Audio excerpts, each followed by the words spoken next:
A una semana de los atentados lo hemos invitado a Mariano Saravia, nuestro columnista, nuestro especialista en temas internacionales, para que dialoguemos sobre lo que pasó allí en Francia y a 7 días qué mirada se puede tener sobre estos ataques. Mariano, ¿cómo andás? Y gracias por venir esta mañana aquí a la Crónica Matinal.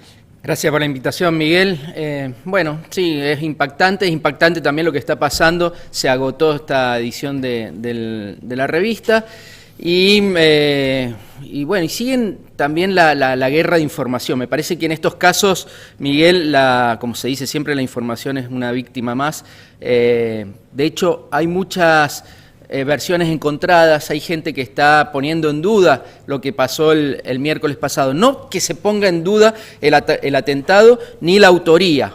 Obviamente fueron los hermanos Kawachi, obviamente fue un atentado terrorista, del terrorismo islámico, del islamismo radicalizado, pero hay muchas cosas que llaman la atención, la puesta en escena, el tema del documento, escaparse con los pasamontañas y sobre todo y principalmente uno piensa 2 minutos con sentido común nada más y dice cómo los servicios de inteligencia franceses no sabían de lo que se estaba preparando, sumándole la denuncia de Argelia, que dice, advertimos a Francia 2 meses antes que esto podía pasar. Entonces, surgen estas versiones de la supuesta operación de doble bandera, ¿no? Eso te quería preguntar porque he leído algunos artículos que hablan de falsa bandera o de doble bandera. ¿Qué se quiere decir cuando se utiliza ese calificativo?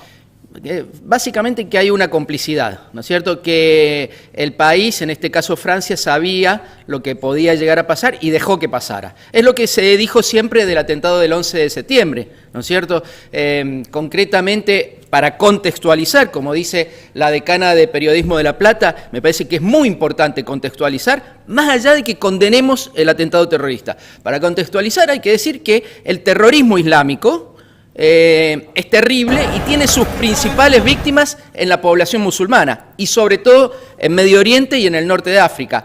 Lo que te quiero decir es que no hay una guerra de civilizaciones, un choque de civilizaciones como decía Huntington, ni una guerra santa. Y la otra cosa importante es que el terrorismo islámico es cómplice de las potencias occidentales. Por ejemplo, un dato nada más, el Estado Islámico ha sido potenciado, ha sido armado, ha sido financiado por Estados Unidos y Francia. Entonces, si Francia realmente quiere descubrir la verdad, no tiene que sacar Hollande policías a la calle, tiene que usar bien sus servicios de inteligencia y la justicia tiene que seguir la ruta del dinero. Es facilísimo descubrir cómo se financia el terrorismo islámico, pero lo que pasa es que van a empezar a caer potencias occidentales. Mariano, te hago una pregunta porque aquí también hemos visto esta historia de estos jóvenes franceses que de repente comienzan a tener contacto con algunas redes de fundamentalismo islámico. ¿Qué está pasando en Europa? Que hay un sector de la población, sobre todo de los jóvenes, que está mirando hacia Siria, al Estado Islámico.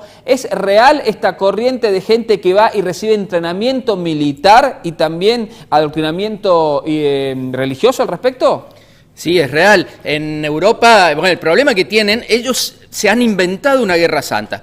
Desde la caída del muro de Berlín, el imperio sobre todo se quedó sin enemigo y se inventó al Islam como enemigo político, ¿no es cierto? El problema es que ahora ese enemigo está en el corazón de Europa. En Francia hay 5 millones de musulmanes, muchos de ellos, la inmensa mayoría ya son ciudadanos franceses, son chicos nacidos en Francia, como los 2 terroristas que mataron a las 12 personas. En Alemania hay 4 o 5 millones de turcos, etcétera, etcétera. A esto sumale que no están contenidos ni social ni políticamente. Y entonces hay bolsones de extrema pobreza, de marginalidad, donde hace pie este tipo de expresiones radicalizadas. Y el Islam llevado a la política no es para nada progresista. El Islam político es reaccionario, es retrógrado, es feudal y muchas veces fundamentalista. Entonces, por eso es que tan fácilmente reclutan chicos para ir a pelear al Estado Islámico. Y te repito, todo se vincula por arriba, porque el Estado Islámico, para derrocar a Bashar al-Assad, el presidente de Siria, fue armado por Francia, Inglaterra y Estados Unidos. Bien, Mariano, le voy a sumar también a esta charla a Fabián Aranda, porque hoy repasábamos que a través de las páginas del diario Página 12 había unas referencias de Julian Assange, el conocido creador de Wikileaks, sobre lo que fueron estos atentados en París en las últimas horas. Fabián, ¿qué ha dicho Assange al respecto? Sí, precisamente ha planteado las dudas, y las mismas dudas de las que hablaba Mariano, precisamente. Si el atentado contó con la complicidad del gobierno francés. Dijo Assange, para él existen dos hipótesis. Por un lado puede ser que los servicios franceses protegieran a los atacantes, los hermanos Kouachi. Por el otro, el ataque pudo haber sido por la inoperancia de la vigilancia nacional. Y se pregunta Assange, ¿por qué era tan débil la seguridad del edificio de Charlie Hebdo? ¿Cómo pudieron conseguir conocidos yihadistas armas semiautomáticas en Francia? Y sobre todo, ¿por qué se ha tolerado el enloquecido aventurismo sunita de Francia en Siria, Libia y otras partes de África, a pesar de la desestabilización inevitable, radicalización y consecuencias que inevitablemente conlleva? Son las dudas que se plantean nada más y nada menos que el fundador de Wikileaks, Julian Assange, en estos términos, y no es el único. Ya se han escuchado otras voces en el mismo sentido a una semana del atentado.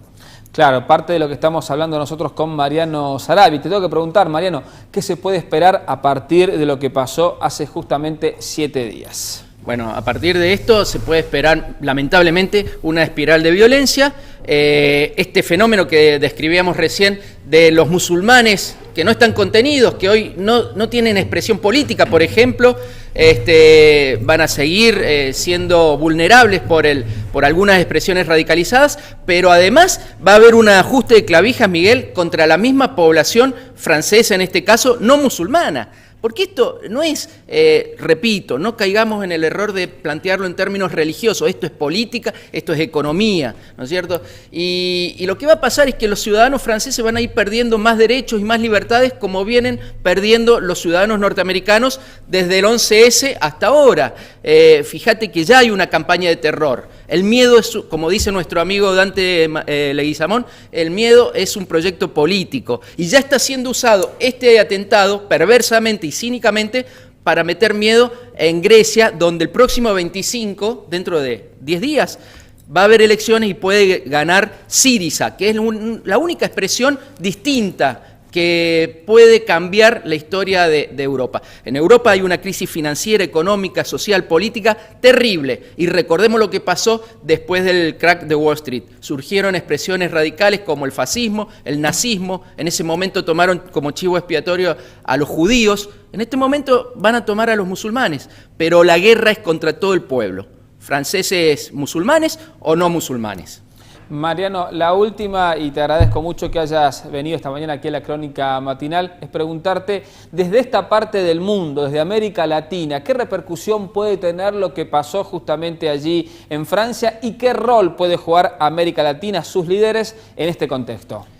Bueno, una cosa que llama la atención es la ausencia de todos los líderes sudamericanos en la marcha del domingo, ¿no? El poder mediático hegemónico le pega al gobierno argentino y lo mismo está pasando en Bolivia, en Venezuela, en Ecuador, en Brasil, etc. Me parece que Sudamérica puede jugar un rol importante sin quedar pegado al cinismo de los líderes europeos y norteamericanos. Me parece que Sudamérica es el único país que realmente está cambiando, que se ha recuperado la política como discusión y es la región más pacífica del mundo. En ese sentido podemos dar ejemplo, me parece que estamos dando ejemplo a otros pueblos del mundo, pero lamentablemente el miedo es un proyecto político y también escuchamos periodistas y políticos en Argentina que van a usar perversamente. Para ellos es lo mismo, Miguel, usar el atentado en Charlie Hebdo o la muerte de un niño en el Chaco para sus fines espurios, para sus fines políticos. Son tan perversos y tan cínicos que no les importa nada. No tenemos que caer en eso. La población tiene que masticar todo lo que le llega, analizar, criticar y después sacar sus conclusiones. Muchas gracias, Mariano, realmente por esta visita aquí a la Crónica Matinal. Gracias a vos.